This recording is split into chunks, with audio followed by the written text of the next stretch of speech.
Pregnancy planning વખતે બધું જ ધ્યાન ડાયટ, રિપોર્ટ અને મેડિસિન ઉપર જાય છે. એક સાયલેન્ટ ફેક્ટર છે જે સૌથી વધારે ડેમેજ કરે છે, ઇમોશનલ એક્ઝોશન.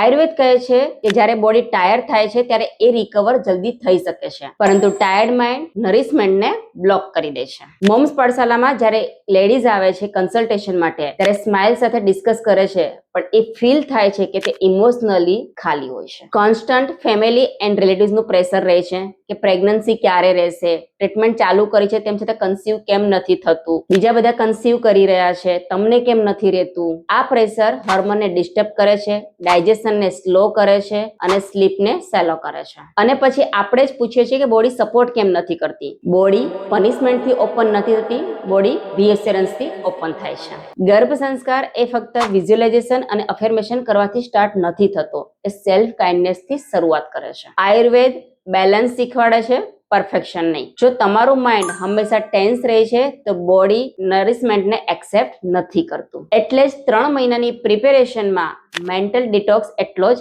જરૂરી છે. પોતાની જાતને ગિલ્ટમાં નહીં નાખો. કારણોમાં ફસાયા વગર જરૂરી આરામ કરો. ટાઈમલાઈન છોડી દો કે આ મહિનામાં પ્રેગ્નન્સી કન્સીવ થવી જ જોઈએ. પોતાની બોડીના રિધમ પર ટ્રસ્ટ રાખો. પ્રેગ્નન્સી રેસ નથી, પ્રેગ્નન્સી એક રિસ્પોન્સ છે. ઇમોશનલી સેફ માતા બોમ્બને પણ સેફ બનાવે છે. જો તમે ઇમોશનલી એક્ઝોસ્ટેડ અનુભવતા હો તો તમે કમજોર નથી, ઓવરલોડેડ છો. ગાઈડન્સ ઓવરલોડ ક્લિયર કરે છે અને સપોર્ટ સ્પેસ બનાવે છે. સૌથી પહેલા તમે તમારા માઇન્ડને પ્રિપેર કરો, બોડી આપોઆપ પ્રિપેર થઈ જશે. જો આમાં તમને કોઈ ઇશ્યુ આવે છે તો કોન્ટેક્ટ અસ.